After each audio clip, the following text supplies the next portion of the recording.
اعوذ باللہ من الشیطان الرجیم بسم اللہ الرحمن الرحیم وَإِذَا قِيلَ لَهُمْ آمِنُوا بِمَا أَنزَلَ اللَّهُ، اور جب انہیں کہا جاتا ہے کہ ایمان لے کر آؤ جو اللہ نے نازل کیا ہے اس پیغمبر کے ساتھ، قَالُوا نُؤْمِنُ بِمَا أُنزِلَ عَلَيْنَا، وہ کہیں گے، یہودی اس وقت یہ کہتے تھے کہ ہم ایمان لاتے ہیں اس کے اوپر جو ہم پہ نازل ہوا ہے۔ انہوں نے تو حضرت عیسیٰ علیہ السلام کو ماننے سے انکار کر دیا تھا، وہاں تو یہ بہانہ بھی نہیں تھا کہ وہ بنو اسرائیل سے نہیں ہے، حضرت عیسیٰ علیہ السلام خود یہودی النسل تھے، بنی اسرائیل میں سے تھے، ان کا بھی انکار کر دیا۔ تو ہر پیغمبر کا انکار کرنے کے لیے بہانے ان کے پاس ڈیفرنٹ ہوتے تھے۔ تو اللہ تعالیٰ فرما رہے کہ جب ان کو ایمان کی طرف دعوت دی جاتی ہے تو یہ کہتے ہیں ہم صرف اسی پر ایمان لائیں گے جو ہم پہ نازل ہوا ہے، یعنی تورات اور زبور۔ انجیل بھی ان کی طرف تھی، اس کا بھی انکار کیا، قرآن کا بھی انکار کیا۔ وَيَكْفُرُونَ بِمَا وَرَاءَهُ،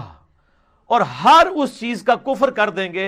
جو ان کتابوں کے سوا کوئی اور کتاب ہوگی، ہم نے نہیں اس کو ماننا۔ وَهُوَ الْحَقُّ مُصَدِّقًا لِمَا مَعَهُمْ،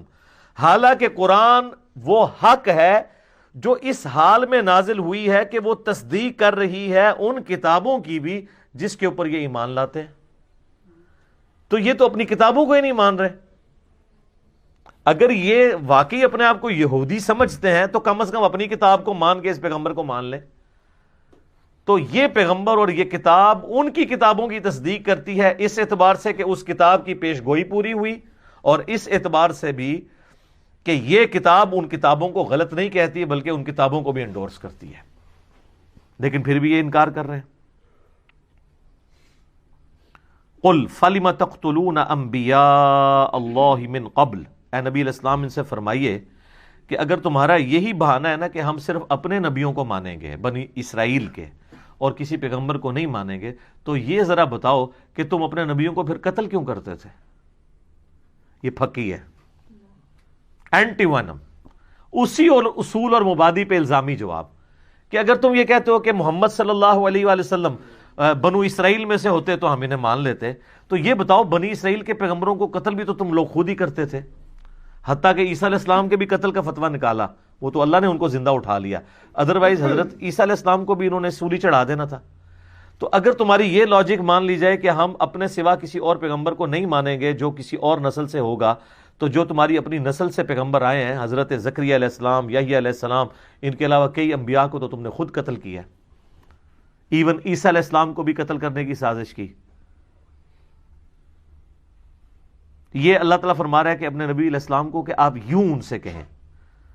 قُلْ فَلِمَ تَقْتُلُونَ أَنْبِيَاءَ اللَّهِ مِنْ قَبْلِ إِن كُنْتُمْ مُؤْمِنِينَ، اگر تم واقعی سچا ایمان رکھتے ہو تو اپنے نبیوں کو کیوں قتل کرتے رہے ہو؟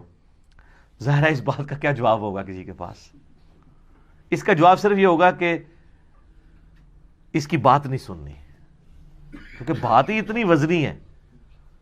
وَقَالَ الَّذِينَ كَفَرُوا لَا تَسْمَعُوا لِهَذَا الْقُرْآنِ وَالْغَوْا فِيهِ لَعَلَّكُمْ تَغْلِبُونَ، کافر کہتے ہیں قرآن جب پڑھا جا رہا ہو نا اس کو مت سنا کرو اور شور مچا دیا کرو، یہی ایک طریقہ ہے کہ تم قرآن پر غالب آ سکو،